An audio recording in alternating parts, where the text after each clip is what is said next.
my recording will hopefully have captures from chat and the slideshow. Yep. Yay! All right. So we're just gonna jump right into it. So this is our community health meeting. We're gonna address some of the kind of pain points we run into this season. The slideshow is Valentine's Day themed because We love you guys. because it's Naku, you need to share. Valentine's Day. I Naku, you wanted it need to to be share your cute, screen. so it's I think you have cute. to Look share at it. the You have to share your slides. screen, Naku. We Oh can't see the fuck. slide. Fuck, guys, I'm so. Listen, I've got it up in the recording, and so I was like, clearly it's been shared.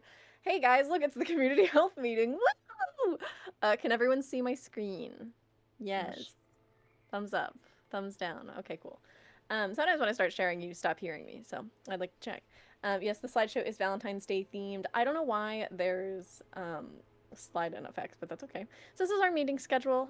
We're gonna go over some shifting admin expectations. We're going to completely overhaul how we do RPO tickets. Yes, this will affect existing RPO tickets, but we'll give you time to move things. Then we're going to go over some feedback for the season, just talk about some general community positivity stuff. We're going to talk about how we're going to wrap up the war plot and what we're going to do for the rest of the season when it's done, and then we will have time for a Q&A at the end. Please keep the Q&A to actual questions rather than just like, you know, getting on a box and giving feedback, just because we don't have time for all 60 of you to give 5 minutes of feedback. So please, please, please keep it to question anyway. Keep. If you'd like to actually do feedback, however, we do have threads, and of course we would love Yeah. tickets if you'd like to keep it private. We have well. feedback forms. Somebody who doesn't have their finger on the trigger, maybe link the feedback forms for our new folks. Let me go Yeah. Thank you, Isel. So if you have like general feedback, do there. But please wait till the meeting's over. Let's stay in this conversation together. Alrighty, and then I'm gonna pass things over to Tony, who's gonna talk about our shifting expectations. So, it's probably no surprise that we are, once again, the biggest server out there. In fact, probably the only server left for the most part. And our servers continue to grow, and that's pretty good thing for us, I think. It gives us more people to tell stories with, it gives us more people to interact with, and more friends to make, and memories, and all of that. And we love how invested y'all are in the story we come here to tell, both the small plots, large plots, even the stuff your fellow players are telling. However, the growth comes with us needing to kind of restructure how we do things. We're going to be redoing how RPO tickets work to kind of pull strain off of the admin team. Because while we do love all these things about you, it takes a lot of time sometimes. Sometimes we're spending 3, 4, 5, 6 hours a day in tickets, and, well, that leaves kind of little room to have fun for ourselves and burns out the team pretty quick. That's not to say that we don't want y'all to investigate or do things, but we're going to change how we do it. We still want you to chase your character goals. We still want to see your research arcs, and we still want to see you take your character from nothing to something great. What we're hoping to do with this is to reduce confusion about when you should open the ticket, to pull out of a situation where you're constantly asking us what to do next or why something isn't working. Essentially, we're going to move into a system where your RPO ticket is going to be, you're going to find out what your character wants to do. You're going to identify that first. That's a you journey. Then you're going to create a journal. You're going to start marking their trip along that journey, any research they do, any places they visit, anything they investigate. And then when you think you're at a point where your character would have made a large discovery or made some large character difference, you're then going to open the ticket with us and outline your expectations. Like, hey, I've been researching how to take a bath in mutant grease for the last 2 weeks. I think it'd be really cool if I had the ability to spit out mutant grease now. And we'd be like, yeah, that looks cool. Let me see if the team approves that. And then we get it approved, we give it to you, and then you go back to journaling until the next big character point.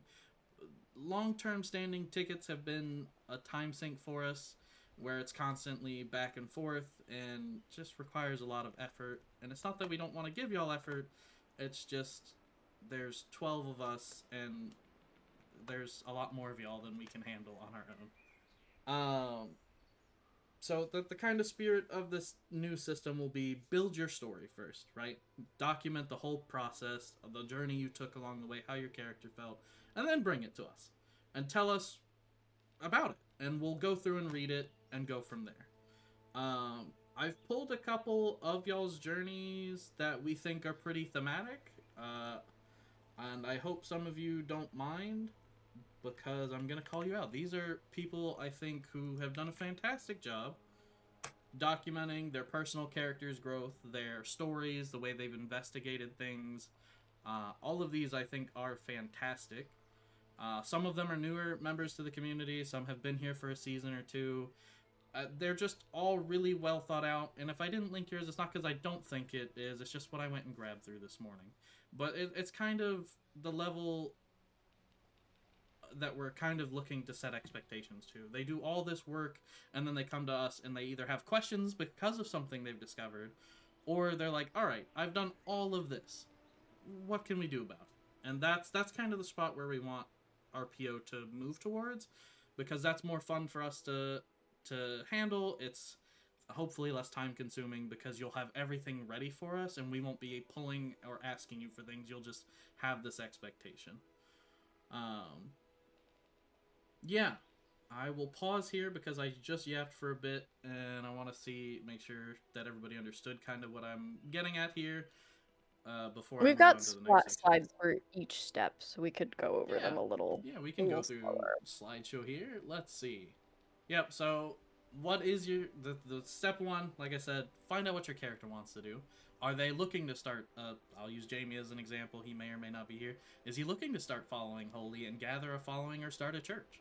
I'll use Yasad. Is he looking to change something about his character fundamentally so his magic changes? And once you've identified that, well, how do I get there? What does my character need to do to start that process? And this is a journey you have to decide on. We can't tell you what that looks like for your character. We can just set expectations for what we hope to see out of it, which is you document this process, this journey, the story your character's telling, and then you bring it to us. Exactly. Like the rituals you do, the people you gather, the materials you sacrifice, all of that can go in a journal and be presented to us. We're just shifting what you would usually document over weeks at a time in a ticket, and we would have to kind of check in with.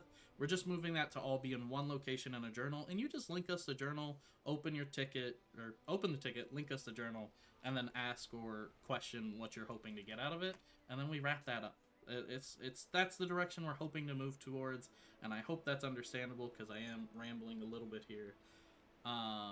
But anything your character can want, like maybe they want, someone brought it up today, maybe they want a fishing rod that has the whip abilities, or maybe they want a new spell from somewhere out in the world, or maybe they want one of the perfect gems or some other recipe from an item that's out in the world.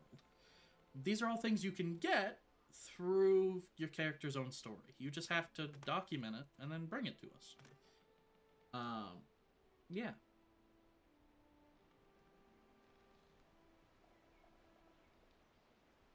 And so this slide kind of covers... Sorry, we just talked about this. I was fixing my tea. I got caught up because Frank pinged me. But yeah.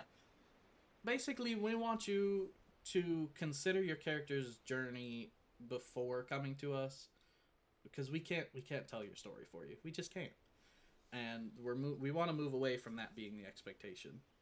So yeah, just the process will now be get your goal, define it, begin your process, and then open your ticket and ask. And I'd love to go ahead and talk about here kind of the general timeline we're setting expectations around, because I think there's been some confusion around that as well. In a low magic season, things are going to take a while. It may take you 4, 5, even 6 weeks to really make concrete moves in terms of a new ability or a weapon or some sort of magical breakthrough. In a medium magic setting, maybe it's only 2 or 3 weeks IRL. We're all talking IRL time right now, but the results aren't going to be immediate. Things don't just happen overnight. And so that's the journey we're hoping to kind of identify. So we're looking for, are you, as a holy or as a different follower of whatever faith you believe in, are you consistently praying? Are you offering worship? Are you offering offerings? What are you doing, and how frequently? Are you bringing other players into your story? That's a great part of this environment, is we have so many people to pull stories from. And is it in line with what we're doing this season? And then if all that checks out and you're like, you know what? I'm the guy who actually just decided to drink the purple goop in Oakvale. Can I spit purple goop? And we'll be like, yeah, why not? Let me see if the team approves. And then we'll get it approved and we'll get you the ability. But this is how we want things to work, and it'll hopefully reduce some of the stress on the team. And I hope everyone kind of understands it, because I think I've worded it 7 ways. And see, I've gotten ahead of myself. This is for kind of like a time frame. Minor rewards, such as like maybe like I'm talking about the fishing rod with the whip. Maybe that's short. Maybe you can get that in a week or so. Big holy auras, specific ritual spaces, or custom build items in your plot. Like that might take 2 to 3 weeks of like consistent documented effort. And then large scale abilities or large rituals. Like, for example, an idea I've tossed around, which doesn't fit our setting, so don't take this with a grain of salt, is I've wanted to get into a place where we could do a ritual where players could control how long the day-night cycle is. They could, perhaps 20 people get together, and suddenly there is no daytime. That's the kind of major power shift that would take perhaps a month and a half, 2 months even, to get to happen. It doesn't fit our current Magic setting, but that's an example of like a major world shift that I want players to be comfortable brainstorming together, coming up with the process, and presenting to us in a journal. So, what now? This sounds like we're saying, oh, you can't do anything, or at least I hope it doesn't. I've tried really hard to make sure it doesn't. But we want to reduce some of the back and forth between y'all and the team, because as I'm sure everyone has experienced at some point, sometimes it takes us a couple days to get to a ticket. Sometimes nobody's sure what you actually need to do, or sometimes we're just burnt out and we need to put something in place to help prevent all of those things. And the goal with this direction is to bring everyone into a same direction and time frame, and that way everyone can have a better experience, both admins and players alike. And hopefully return some of the fun to it, because that's going to be a big point of this conversation too coming up. Alright, so I'm going to give everyone a second here to catch up on chat. I don't see any immediate questions, so let's talk community health, which has been a big, maybe not a pain point, but it's been a big topic this season. We got one question, Tony. Nope.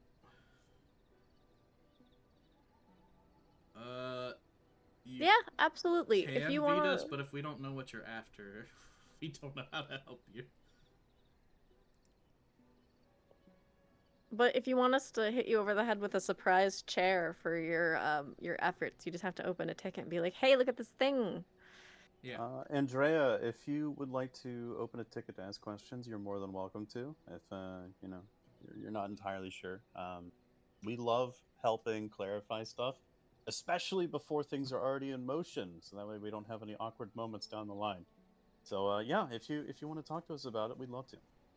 Those of you that have existing like altar tickets or like Jamie or Holy research ticket, please start porting those over into journals and then letting us know when we can close those. Because we are trying to move away from those long-term research tickets. Just because, like, again, there's 12 of us, and even if every person in the community only had one long-term research ticket, that's still like 100 tickets, guys. So we just want to move long-term research and long-term projects away from being ticket-based and for it to be journal-based instead, because it's more manageable for us, it's more manageable for you, and we think it'll just be better for everybody. There's a question from Jezebel about, for RPO tickets where an NPC mentor is referenced but not provided, where steps are delayed, how should we go about moving those? For your case in particular, ping the Noctum admins, please. Yeah, so there will be case by case areas where this doesn't apply to everything equally, but for the most part, this is the general direction we want to move. Yes, you can still open a ticket to see what is possible, so you don't try and set an impossible goal. Heck, you can set an impossible goal and get there.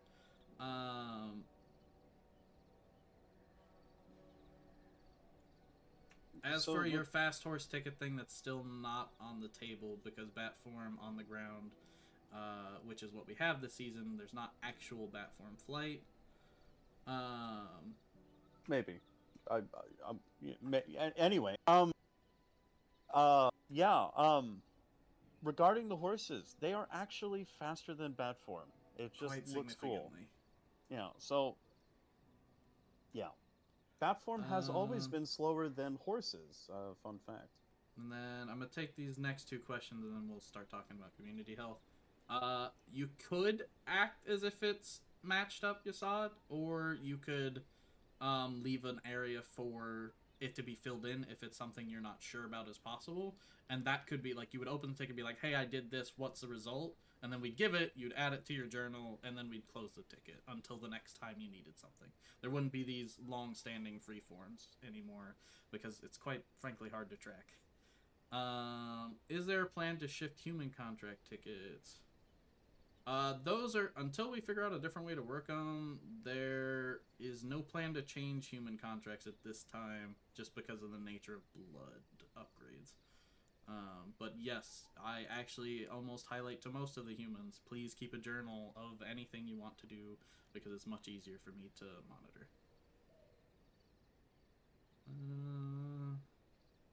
Okay. Yeah, I want to. Naku made a good point. We're specifically talking long-term research tickets, where you're interacting with the world. If you, yeah, Naku posted it in chat. I'm not gonna reread it, but we are gonna talk about community health now. So, yeah, let's talk about things that are kind of weighing the team down a little bit, and it's kind of hard to talk about without sounding a little whiny. So I'm gonna be the whiner today. Sometimes it's really hard to get excited to put on a show here, as it were. Sometimes we're faced with just, frankly, a lot of negative feedback that doesn't help us make improvements. Sometimes it's just, I don't like this, I hate this, this is really unfun, and then it's much more rare for us to see, I love this, or I might not have liked this, or but the thing we really want to try and focus on is, if you don't like something, we'd love to push y'all to be in a spot where you can say, I think it could be done this way. Ideas are way better for us to take in stride with something you didn't like if we know how you'd like us to try and fix this. Naku said it there. Yeah, we've heard maybe two positive things about the war plot when we were at the start of the season kind of excited to tell the story, and it's come to the point where, just frankly, I'm gonna put it out there, a good chunk of the team is just not excited or enjoying telling the story, and we're gonna talk about how we're gonna shift the story in a little bit here, but I wanted to put this on the table. This isn't us saying, oh, you guys are the worst, never complain ever. We just want to get into a mindset of where just complaining doesn't help us fix it.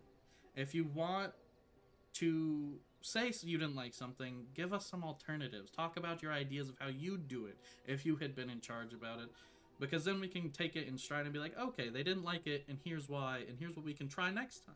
It's a lot easier to keep pushing if we have a direction or things we think players will like to move off of, because sometimes we hit a plot that we are like excited to tell, but then nobody receives it well, and then we're like, well, we didn't have a backup plan. What do we do from here? And while pivoting is part of what we do here, it's not the easiest thing in the world.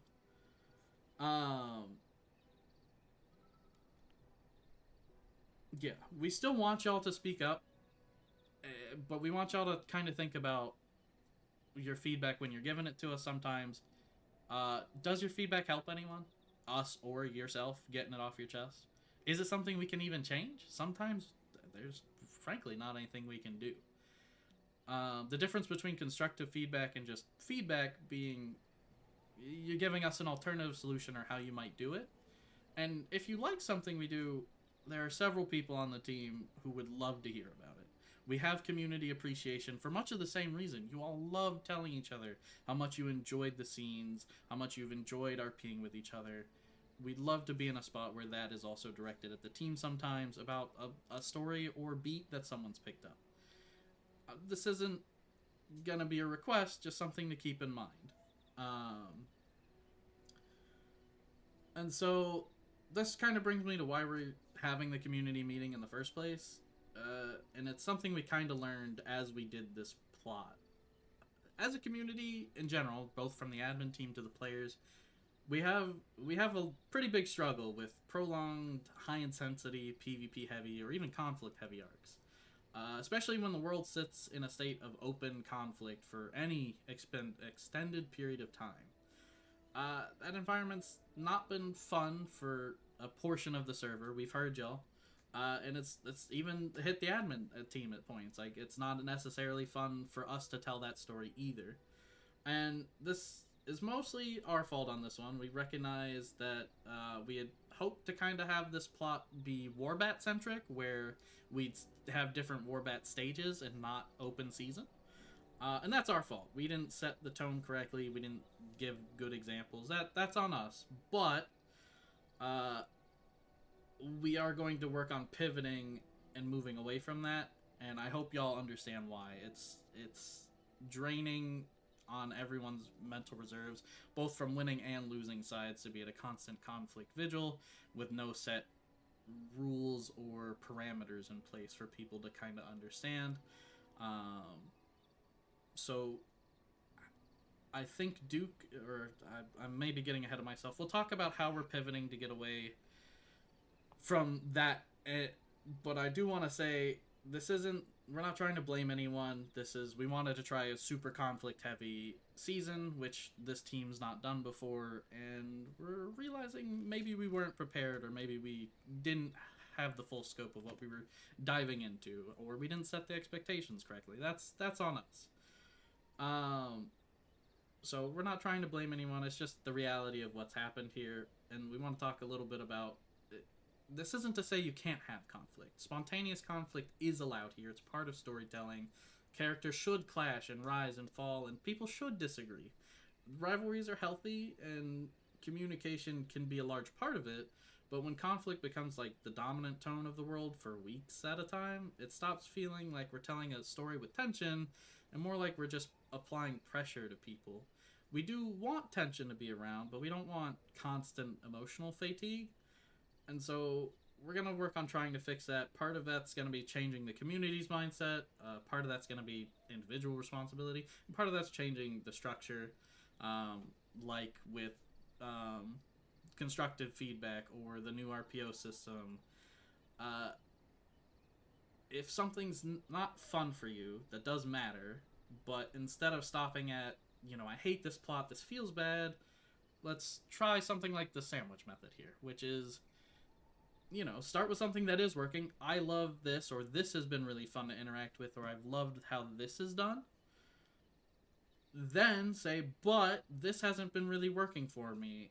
I don't like this part of this, or this has really affected me, and I'm not sure how to pivot from here.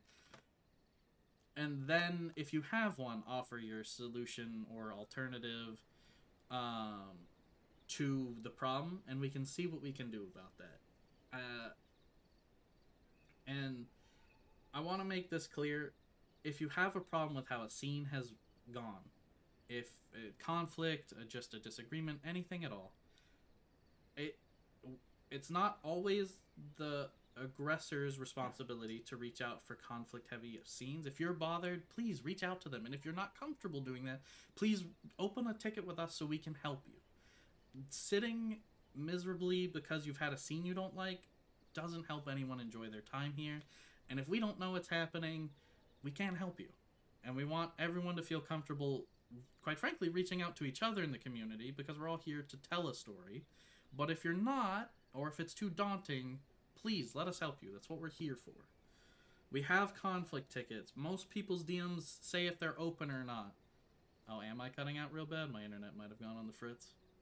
No, you're give good it- on my give it end. I like can a- hear you. I Give can it like hear an you. additional pause, just like a little bit every time you're taking like a breath. Maybe give it like a half second. Okay. Discord's Take weird 2 about breaths. having constant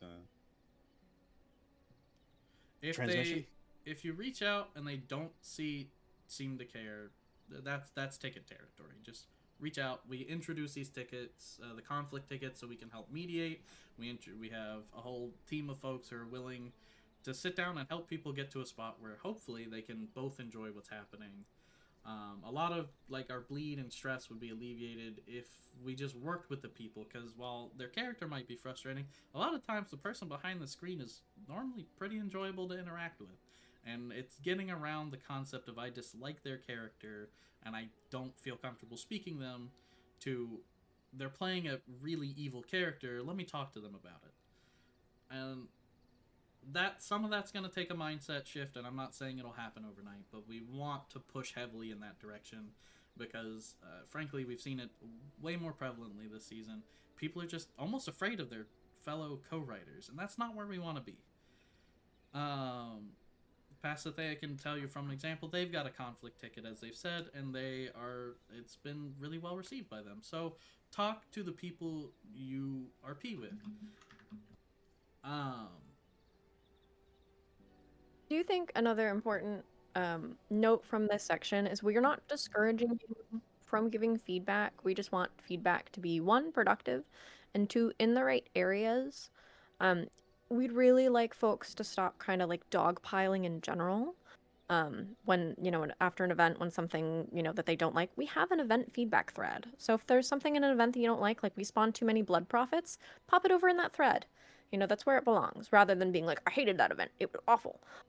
In general, leave general for the place where people, to throw memes at each other and welcome newbies in. Don't, try not to dogpile and doom and gloom. Keep feedback to tickets or the feedback threads, please. Just because that way it's easier for us to manage and it doesn't feel like the negativity is all over the place. I'll give an... Oh, go ahead. I wanted to bring up one of the main reasons we wanted to shift this plot. Funnily enough, this plot was actually supposed to be less stressful than last season, but I think so far it's actually been the opposite.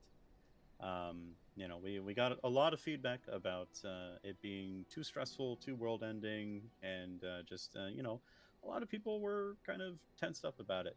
And the intention with this plot was to do the exact opposite and just kind of have like everything Noctum and cult related was on the right side of the world, and then the left side was kind of just free of all the drama. Now we've kind of failed in that regard, so I'm sorry for that. But yeah, I just want you to know our intentions were pure. I promise. We're here, guys. You're stealing my talking points, Frank. God Guys. damn it. My bad. This is an aside. This won't come up anywhere in the slideshow. The Leviathans are intended to be off-screen deities like D&D. They will never be on screen. Yeah, in case Please you were don't think that we confused. have secret snake eating the world plot. It's not happening. This is not an apocalypse plot. We will never have an apocalypse plot. Leviathans will never be on screen. They are intended to give people a way to cast entropic magic or give people a way to cast shadow magic. They are not going to eat you. Or get cursed. So, those couple of sides out of the way, a good example of what we mean by a constructive feedback would be something like, I like the political tension and stakes happening between the cult. However, the constant open world PvP bouts are starting to feel overwhelming. Maybe we could scale back frequency or introduce a non-combat avenue for me to interact with you in a conflict-oriented way. Conflict doesn't always need to be PvP. We've had people do chess matches. We've had people do poetry offs. We've had all sorts of creative ways that people can settle their differences that don't always involve drawing a blade. And then this is gonna be next. I can cut my bit here short. I did want to kind of end it off on that. I need to remind everybody here that at the end of the day, you're the storyteller for your character. Please don't hesitate to tell your story, even if asking other players to cooperate you is a little uncomfortable. And if you are in that situation, talk to us. We'll help you get there. And I wanted to address some of the bleed that's been present this season, as is adjacent to conflict heavy. Bleed happens. Everyone here should be able to healthily admit that they have bled at some point. If not, I hate to tell you this, you are lying to yourself. Nobody here is immune to bleed. It's how you deal with it that matters here. When your out of character frustration becomes a dominant energy in chats and tickets and just your personal DMs, it spreads. It makes players, it makes staff hesitant to try new things. It makes players anxious to even talk or engage with you in it. It breaks down the trust of telling a collaborative story. And we want to make sure that you're taking healthy steps to manage it. If you feel extremely frustrated, please step away from the game. Ask yourself, whose frustration is this? Am I frustrated as my character, or am I frustrated as myself right now? And then take a breath, come back to it. We want people to be comfortable telling dramatic, high-intensity stories with high stakes, but we don't want people logging off feeling defeated or like they can't log in at all. And that's going to take some work from all of us. And that is the end of my rant.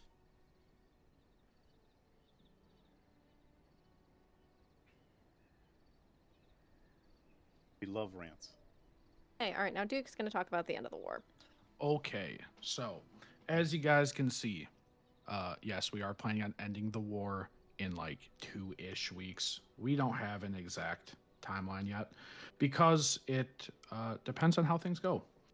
But we do recognize, like Tony has said multiple times, this has gotten much further out of hand than we thought it was going to be.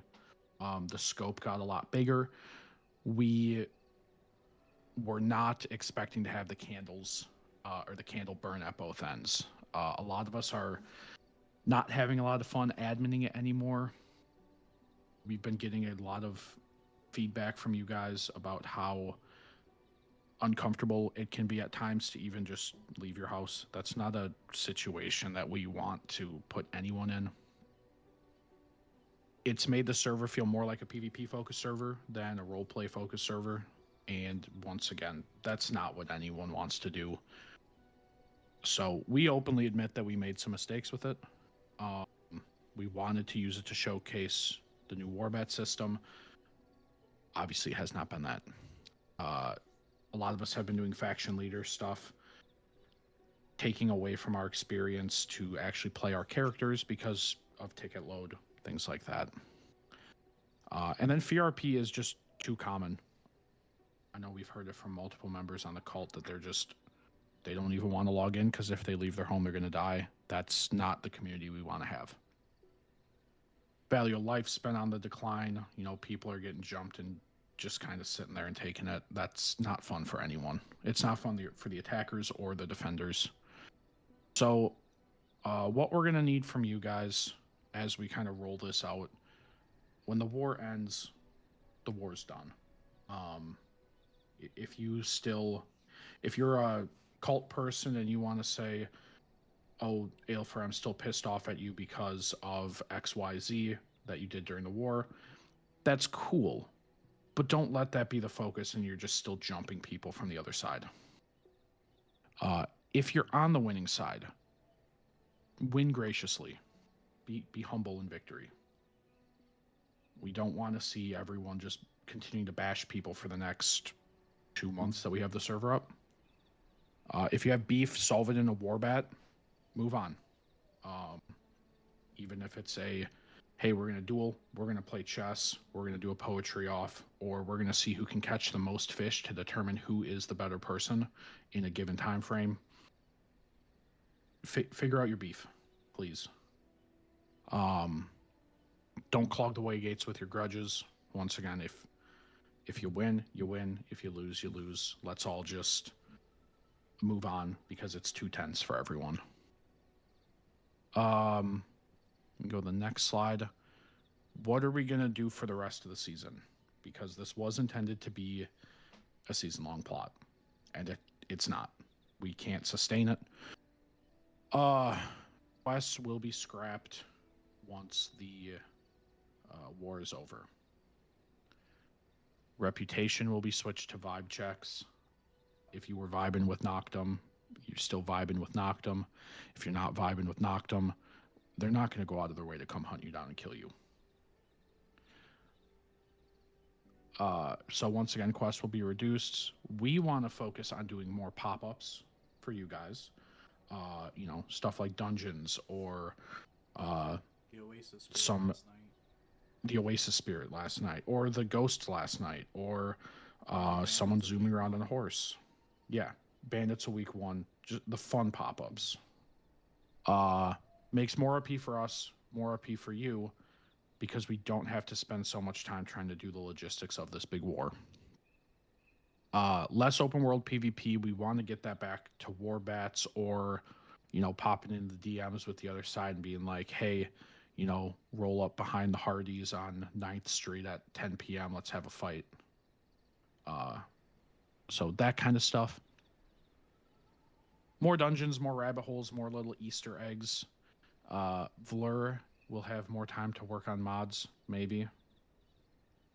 We'll have more time to help you guys on your projects, and we're going to have more RP vibes than just, hey, there's a big war going on, because that's stressful for everyone. We want to keep things spontaneous. We want it to be a little bit more sandboxy, because it has been more stressful than last season was for some people. Last season it was Dukes on Telcar running around trying to harass you, and you can hide from him. This season it's doesn't matter when you're online, you're feeling the effects of it. So we'll be starting kind of the first step of it today, and going down this weekend. One thing I want to mention, this was brought up in admin chat after we made the slides. We all know how the war is going,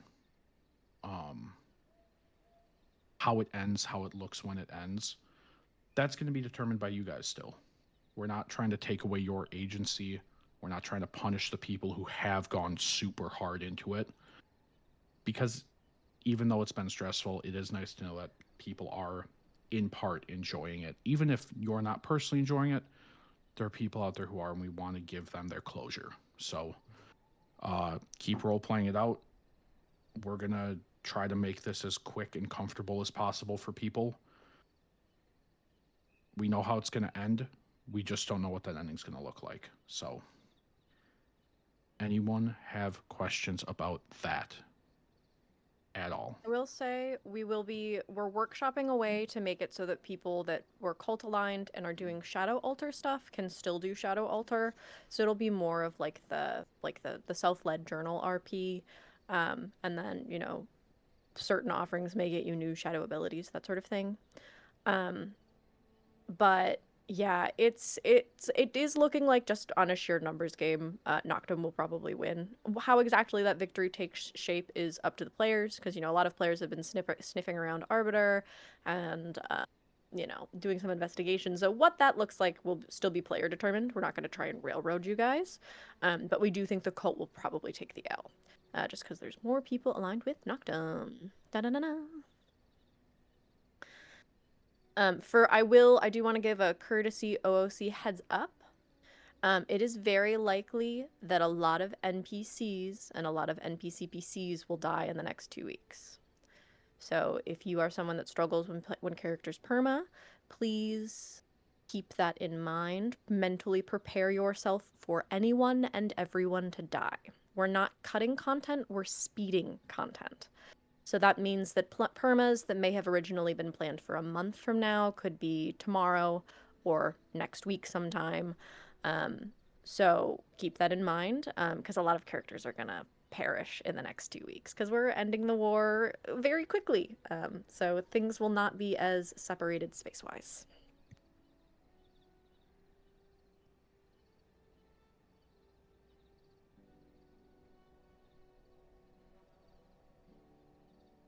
That is a great question, Wiggler, about bosses.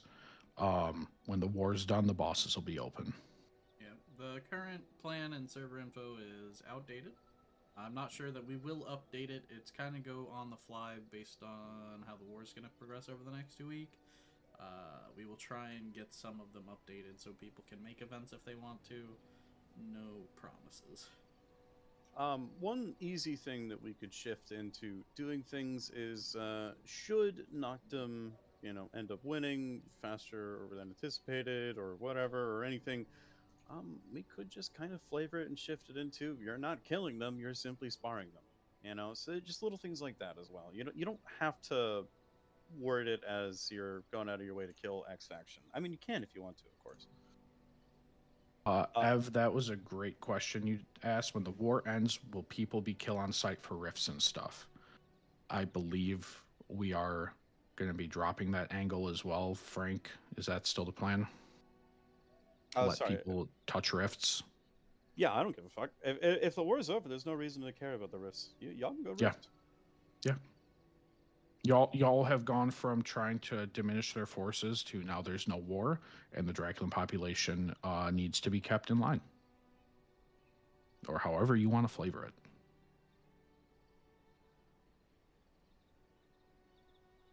Alright, for those who prefer something written, I have posted an announcement. The plan for how the tickets will work. It's lengthy, it's got lots of emojis. I hope it keeps your attention. Yeah.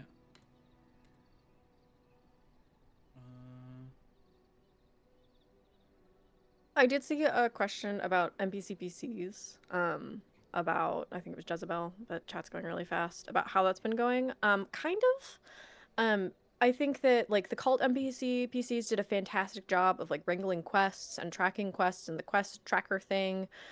They did a phenomenal job with that. I was really excited to have them be out in the world, making friends, kind of taking the burden off of us from doing all of like the NPC connection into the story stuff. Yeah, Karina put her whole back into the quest stuff that she did.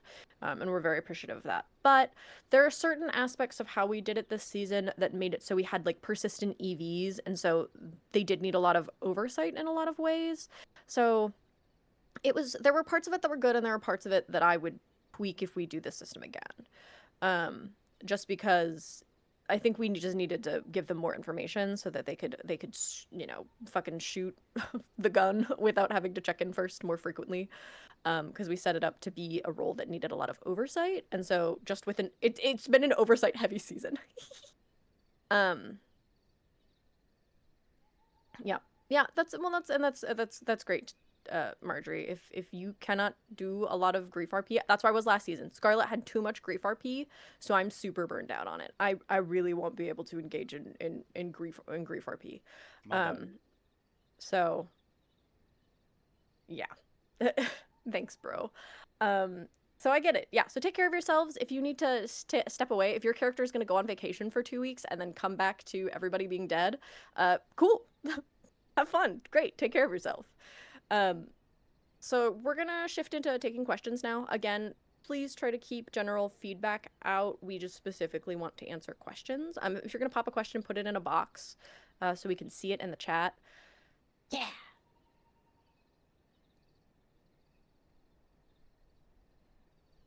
Not everyone's going to die. It's just embrace the possibility.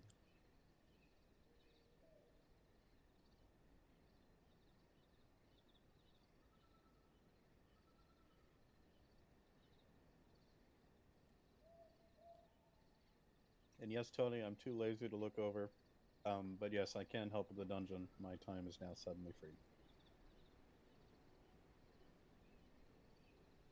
Isn't our BO ticket submitted before streamlining invalid now? No, if it's a ticket that'll be finished up in the next couple of days, we'll probably just let it finish as a ticket. If it's something that we think is going to be open for another week, 2 weeks, 3 weeks, we'll ask you to transition everything you've done into the ticket into a journal. You can just forward the messages, and then transition it into the journal style. We're not going to be keeping open any long-term research tickets and like skill up tickets. We're just not going to be doing those anymore. Emily asked a question: for those or for these next 2 weeks or however long the war lasts, will people still run around hunting others down? We're trying to chill on that a lot, just to focus it more on set events that we're going to be running. So I don't think we're going to be having murder hobo squads. Obviously, Mortium is, until the war's done, still Mortium. So enter at your own risk. But you shouldn't have someone sitting outside your house waiting to kill you because you like the culture, you like Noctum. If they want to sit outside your house to kill you for other reasons because they don't like you, that's that's interpersonal beef, not called Noctum beef.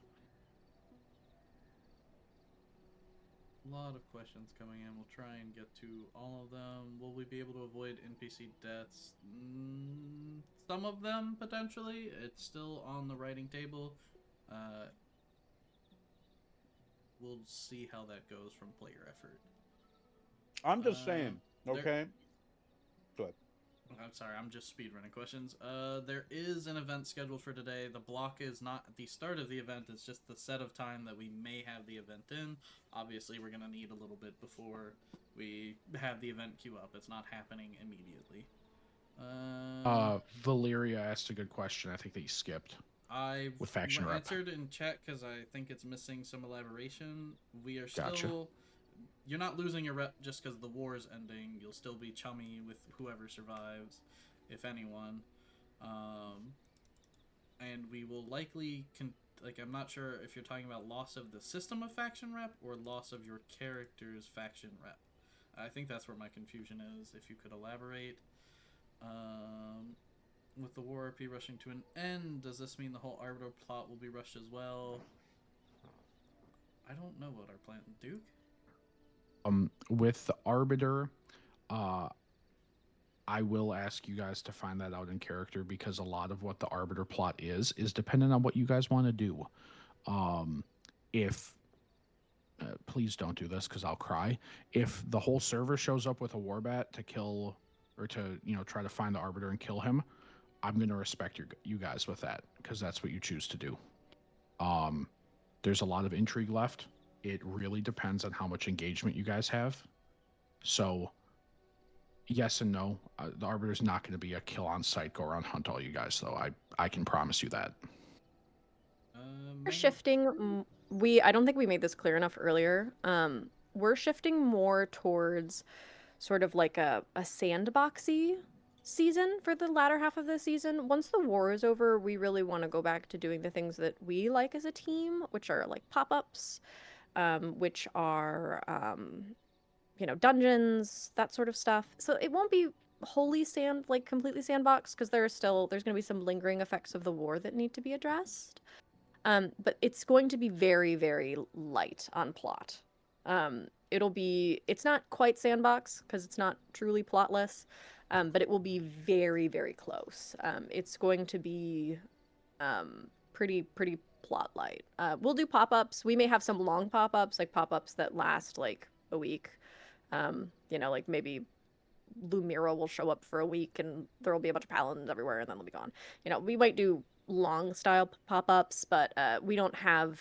The war plot was the season plot. So with the war wrapped up, there'll be the ramifications of the war ending, the things that happen after, but there's not going to be another #main plot. We're not going to rush to create something and then throw mud at the wall just because we don't want to do that. We don't want to dig ourselves into another hole before we get out of this one. I want to kind of touch on that just to solidify the vibe as well, right? We're aiming for an environment where admins are going to do what they are going to have fun doing. Whether that's Frank making new dungeons and running them, whether that's, Naku doing a little itty-bitty one-week mini plot line, whether that's, Dashkul doing some pop-ups, etc., etc. Where we're aiming for...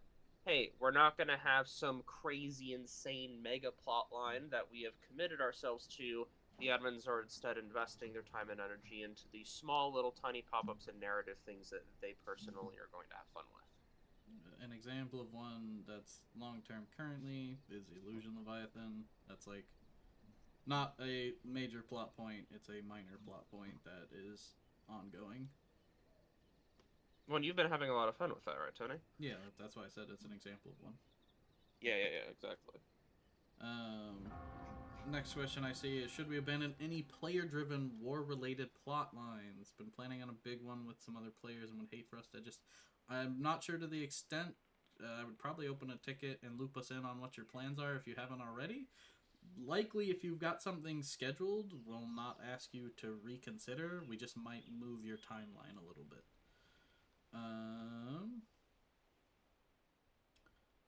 Let's see. Specifically talking about long-term stories that are being told internally. In fact, are those being cut short? It will depend on who survives the war, because you can't have a story with someone who's dead.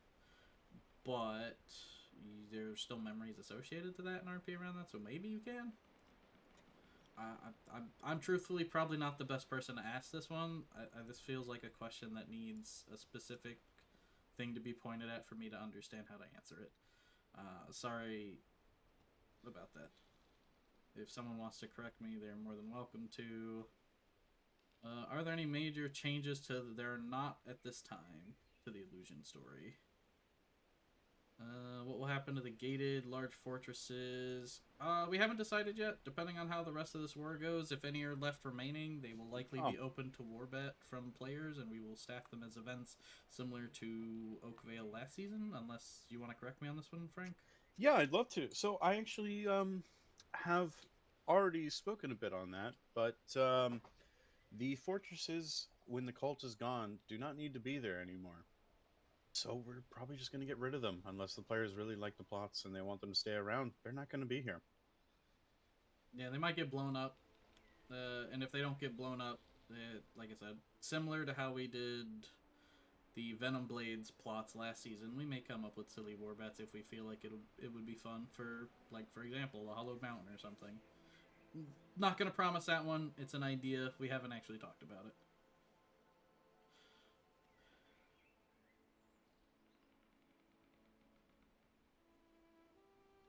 I've seen a lot of people asking about the plans for PvP for the next 2 weeks. Can Cult or Noctum people correct me? Mortium is Mortium open rain. The rest of the world should no longer be open rain. Correct. So if people are still doing rifts during the wartime, yes, you're still at risk. However, if you're attacking people outside of that, let's not act like savages. Yeah, I mean, we're trying to move away from this kind of like official PvP server mindset that some players are feeling is the case. I understand it's not the case, but you know, there's that perception that if you just walk outside, you might get ganked, and that's not fun. That's not cool for anyone. So try to just keep hostilities inside of Mortium during Rift time. If it's not during Rift time, I don't care if they're here personally. One thing I should mention along that same thing quick, just because you step outside of Mortium doesn't mean that you're safe. Like if they saw you in Mortium hunting rifts and they want to chase you, that's still roleplay. They're not going to sit outside and wait to murder you constantly, but it's not like a safe zone when you're playing tag on the playground. So that was just my little 2 cents. Daracene, you can, if you have a goal in mind, you can open a ticket and say, hey, is this goal attainable? You don't have to wait to journal that. You can ask us, is your goal attainable first? We will tell you yes or no, and then you get to journaling and we close that ticket up. I really, like I said, I know I rambled a bit and probably didn't explain it well, but we are not getting rid of your ability to ask us questions. We just want to standardize how your long-term research goes. If you have your idea, you know what your goal is, and you want to ask if it's possible, ask. We'll tell you yes or no. Go back, start journaling the process, open a new ticket when you are ready to be like, here's all my stuff I've done. Can I have something? Does God speak to me?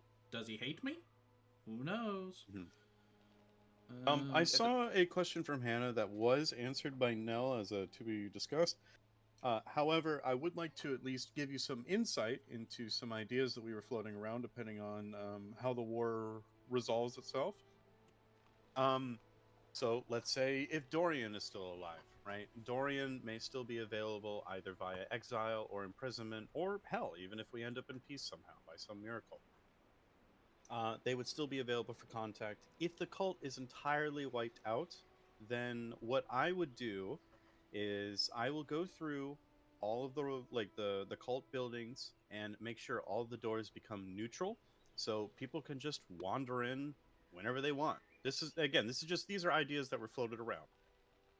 And that way people could just investigate the home and potentially find information on shadow magic or find information on, rot and entropy or the leviathans.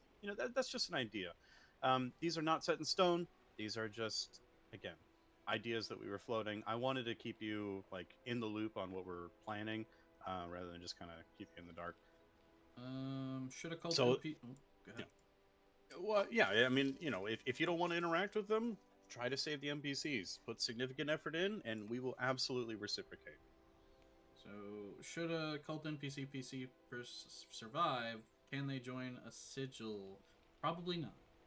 It's not set in stone. I'm not the guy that makes that decision, but from my understanding, typically NPCs do not get allowed into factions, or rather sigils. We generally try to avoid having NPCs transition into functionally being player characters in the same season. We had a vote on this last season. So like Vox, for example, who was an NPC last season, because it's been a season and Vox was not an NPC at all this season, he's allowed to be an NPC this season, or he's allowed to be a player character this season. So like Vox, the character has, he's just a player character. Marshy is, he's just a player right now. So we voted on it and our decision was no. So any NPCs that are an NPC this season have to stay an NPC this season. We're not going to functionally transition them into being a player character.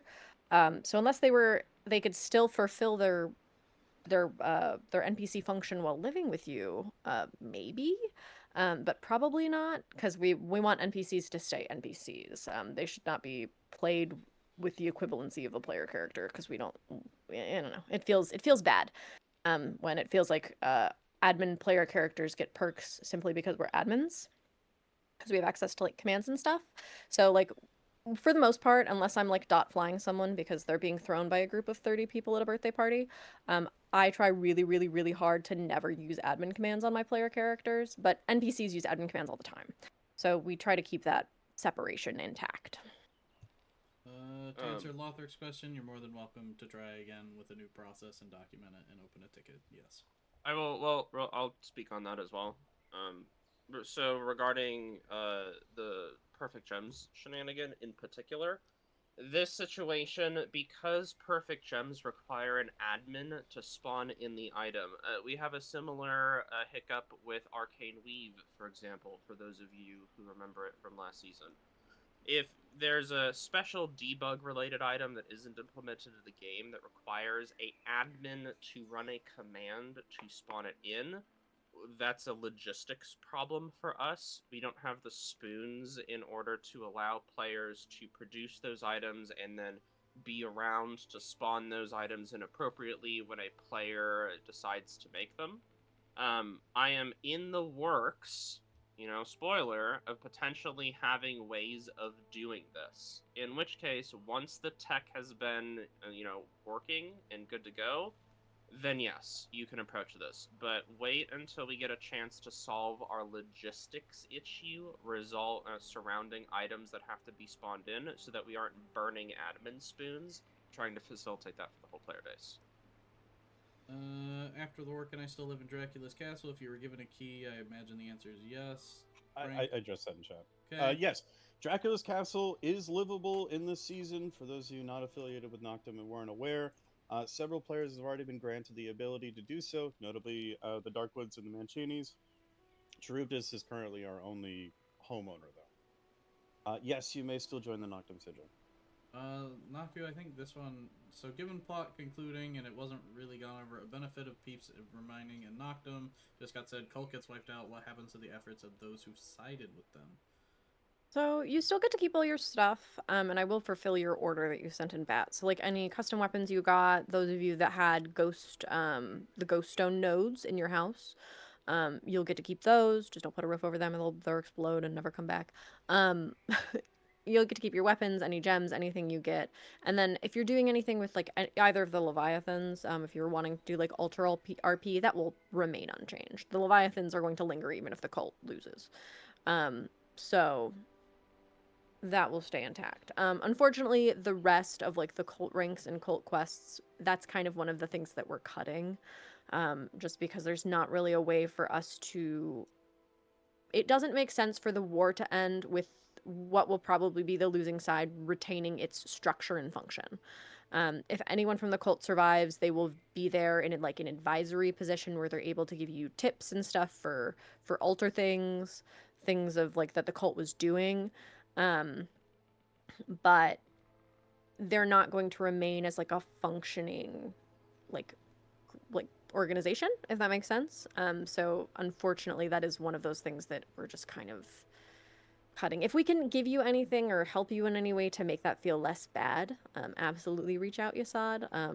I know that it's rough to be on the losing side and to see that content, but that is one of the few things that we are going to cut out is the later cult things, just because we don't have time.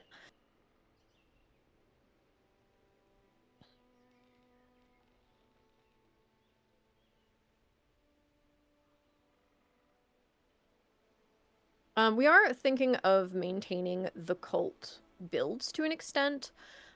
So Ishra's Forge could potentially still be available as something that could be used with RP effort. The Spire and the Rot Home may potentially still be available, something that people can use for rituals, that sort of thing. We're still kind of figuring it out as we go. And it really depends on the particulars of who dies, when they die, etc., etc.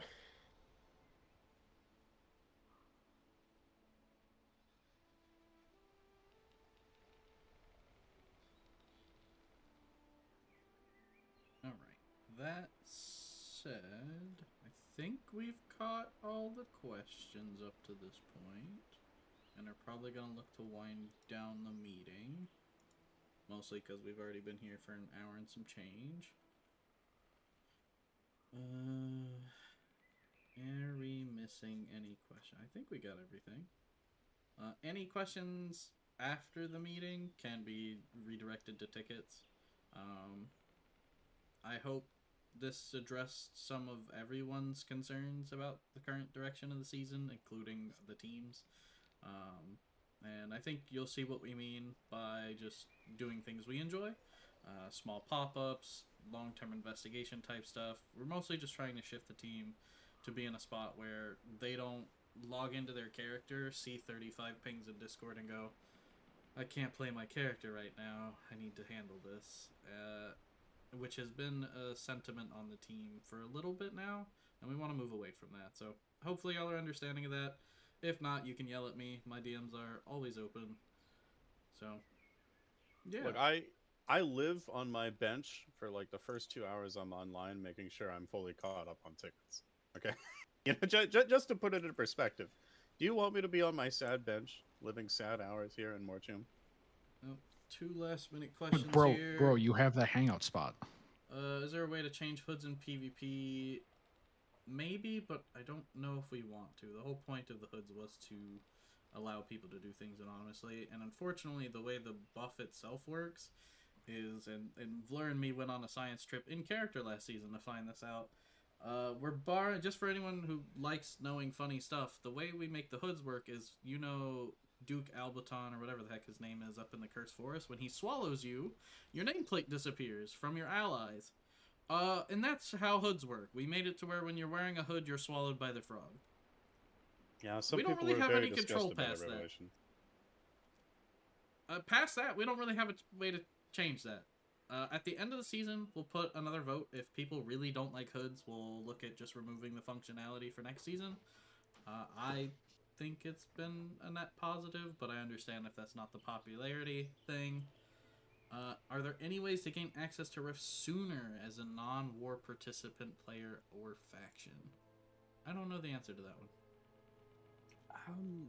RP with Noctum aligned people for access until the war is over. That's really the clearest answer. It also depends on why you want access. If you want access to the rifts for the sake of breaking them, we're probably going to be like, what? Oh, what are you doing? Here, we will give you shards for doing these things for us. So it depends on your reasoning. If you want to do research, yeah, roleplay with us. We'll be like, yes, you can, I'll supervise you while you research this rift. If you want to Mhm. break them, there are other ways to get the shards. I'm gonna name drop Dante for being a really cool guy and just asking, "Hey, can I go into Mortium because I want to study the Withered?" And that's fine. I think that's totally fine. So I gave him my express permission. He is absolutely allowed to go into Mortium and capture Withered and just observe them. So there are ways you can get into Mortium, yes. Whether it's when it comes to just kind of doing the rifts, probably not without significant effort, but just getting into the area is absolutely totally fine. Players have legendary items already for players that didn't pick a side and or are neutral. Other means, even through research to access some of the same items. Not sort of research adjacent. There is the third party faction which has come out, which does have a shop and potentially, if you interact with it, other means to also obtain both sides items. So, what about for unlocking passive slots? That is up to what your character is willing to risk. Those bosses are unlocked, but if you're talking about just for shards, like Isel said, interact with some. Even if you don't align yourself with that faction, you can talk to those NPCs. They might ask you to go research something and pay you for it. Like there are non-combative ways to interact with the plot that doesn't make you pick a side. If I want to swing back. Oh, go ahead. Sorry, Frank. I just want to say one last thing about the Nocturne bosses. If there is like enough folks that are bothered by the Mortium bosses still being locked, they are publicly available. You can't just walk in and kill them at any time. Um, if you just to give you a potential idea of what you could do, if you were to send Ulrich a letter right now and be like, "Hey, I would like to organize a training session with General Elena / Cassius," um, and yes, this includes Noctum aligned. You can absolutely just straight up, go over there, get my permission, and then murder those fuckers for your passive abilities, and no one will stop you. There are ways to do it. It's totally fine. Right. Currently, Swinging back. Yep. Go ahead. Sorry. Go. Sorry, Oh, Tony. no. We're still on this point. You asked We're still on this first. point. Go ahead. Okay. I wanted to swing back really quick to what Lucian asked about neutral stuff, and talking about the Andros Sterling shop. There are some things that people have asked for that aren't on the list, and that's okay. Make a Team A ticket, and we will talk about it. Someone asked for finding a way to get tin, for example. But the Sterling shop was made to give people who aren't with the factions access to faction-specific items. Obviously, it's a little bit tougher because you're not interacting with the faction, and we want you guys to interact with our stories. So there's a give and take there. But that's just full disclosure on the shop. Shard question. I'm not sure what the plan is with shards. We've seen it in prior seasons. They just never work well when out and about. I won't. We'll have some sort of announcement about what the deal with the shards are at some point. I don't know the answer right now, and I'm not sure anyone does. If they do, they can talk over me and interrupt me instead of making me look like an idiot. Two of them are in Noctum hands. Two of them are in Cult hands. Realistically, they could probably either go to the players, disappear from the world, or go in Noctum's hands. I mean, y'all really just gotta do your thing. I mean, we do try to respect player agency, and if the cult sees that things are going really dire, maybe they'll just hand them out. All right. I think passives is more getting the altar to unlock them rather than the shards to discover them. So I think this was addressed by Frank just a second ago. Even if you're not aligned, and you want to ask the Noctum folks to go spar with their captains, that you can use that as a way to go get your passive altar there. I think that answers that question. Alright. Now I think we've managed to get through all the questions. Again. At this point, we are now 15 past the top of the hour. I'm going to ask that any remaining questions be sent our way via tickets. We'll still answer them. But I think that's enough of me yapping at y'all. Yeah. Thanks, everyone. Happy Valentine's Day, and I'm sure we'll see several of y'all in game. Yeah. Do I end the Also, meeting here just to make everyone disappear? Just one last thing. If you know a Noctimo Line player that has access to the shop, absolutely just straight up say, "Yo, bro, can you buy this for me?" And we don't care. We've absolutely done things like that because at the end of the day, it's they're spending money on the shop. You feel me? Like, you know, they can do whatever they want with it. I just wanted to end on that note. Like, it's we're really not trying to make things as restrictive as some folks have the perception that it is. We don't want it to be that case at all. So anyway, yeah, and Or just yes, spend all your Hestia, witch dust with me, please. all Give three me all your witch factions dust. have a shop. One deals in Stygia, one deals in Grave Dust / Spectral Dust, and the other deals in Witch Dust. And there you have it. But with that, I am ending the meeting. Goodbye, everyone. Oh, one final note, Bela, I wanted to give you my lumber.